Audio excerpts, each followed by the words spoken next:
a lot of my fans have been talking about this new module. It's called hitbox class, and that it is very good.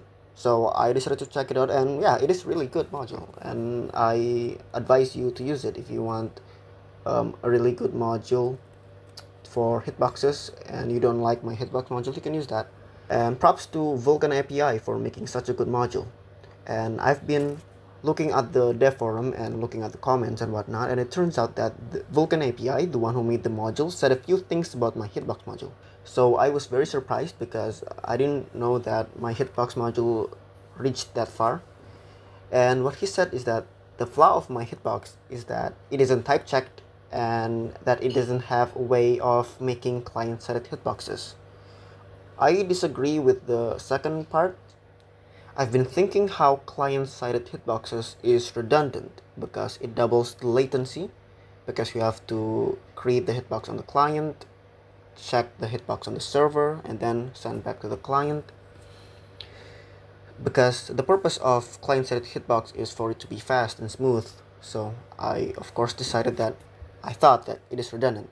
So of course client-sided combat is next in my mind, but my friend said that hey, client-sided combat is fine, but I prefer hitbox prediction. He sent me a showcase of it and how it works and a snippet of the code. I decided to make this latest update.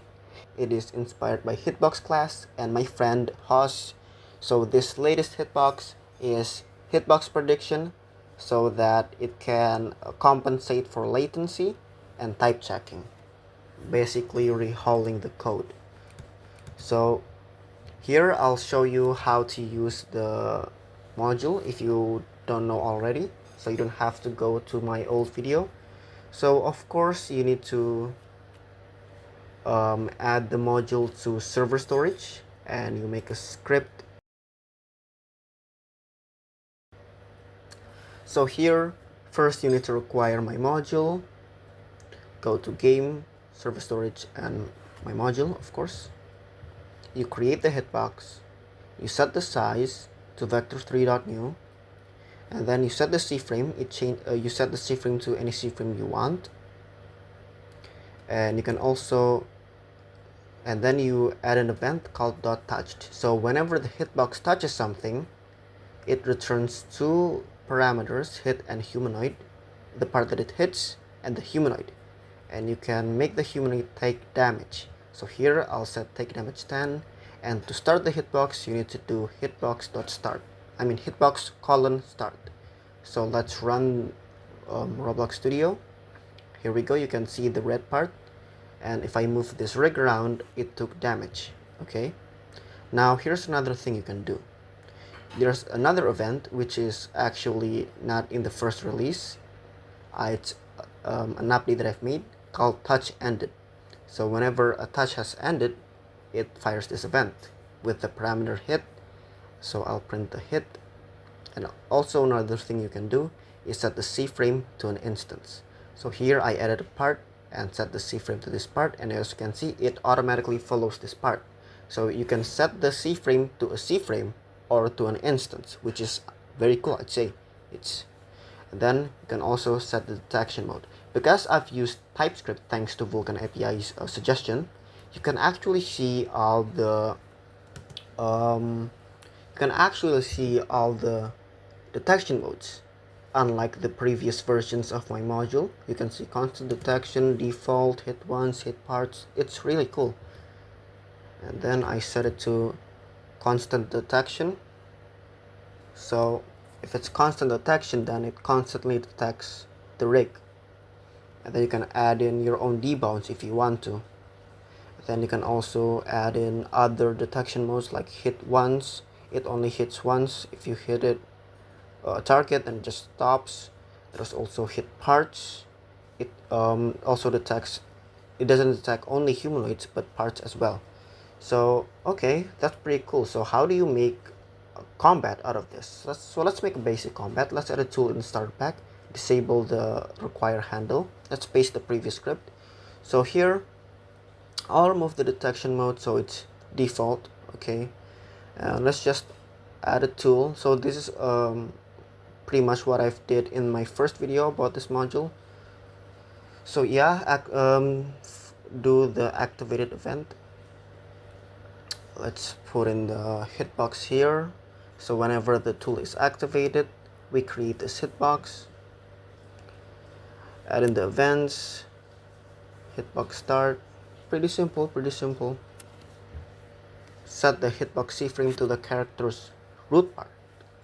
And then there's another property you can add, which is offset.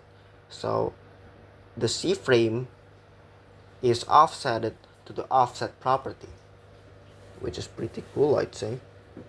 As you can see, I activate the hitbox. Oh, it hit me, and that it's very delayed. Okay, so how do you make it how do you prevent it from hitting you?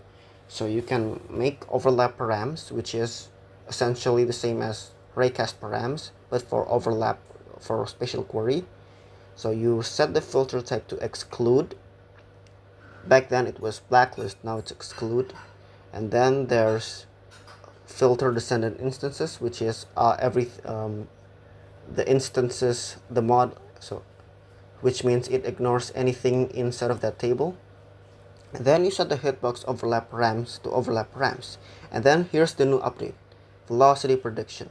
If you set it true, it will start predicting your movement. Of course, this only works if the CFrame is an instance. If it's a CFrame, then of course it won't work. So as you can see, it's still delayed. Yeah, obviously it's still delayed. So if you want to increase the prediction time, you can just add in velocity prediction time. There's a property called velocity prediction time. You can set it to whatever you want. The default is 0.1. You can set it to 0.2, 0.3. So the higher the number, the higher the prediction. And then you can also set the color of the visualizer. Here I set the color to green or cyan. Here I set the color to cyan, and I made a new hitbox so that we can compare the velocity prediction hitbox to the regular hitbox. So I'll set it to hitbox 2 and start hitbox 2.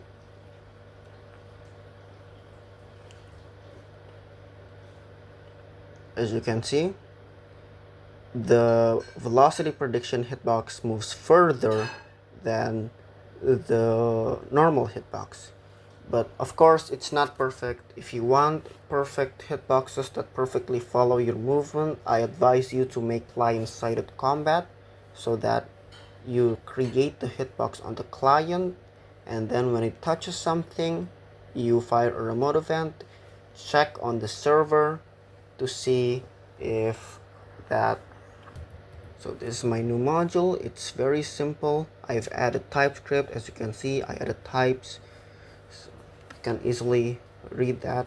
It's nothing complicated. If you can easily make a better version of this. It's not supposed to be complicated. It's supposed to be easy to use, easy to understand. It's all easy to remake.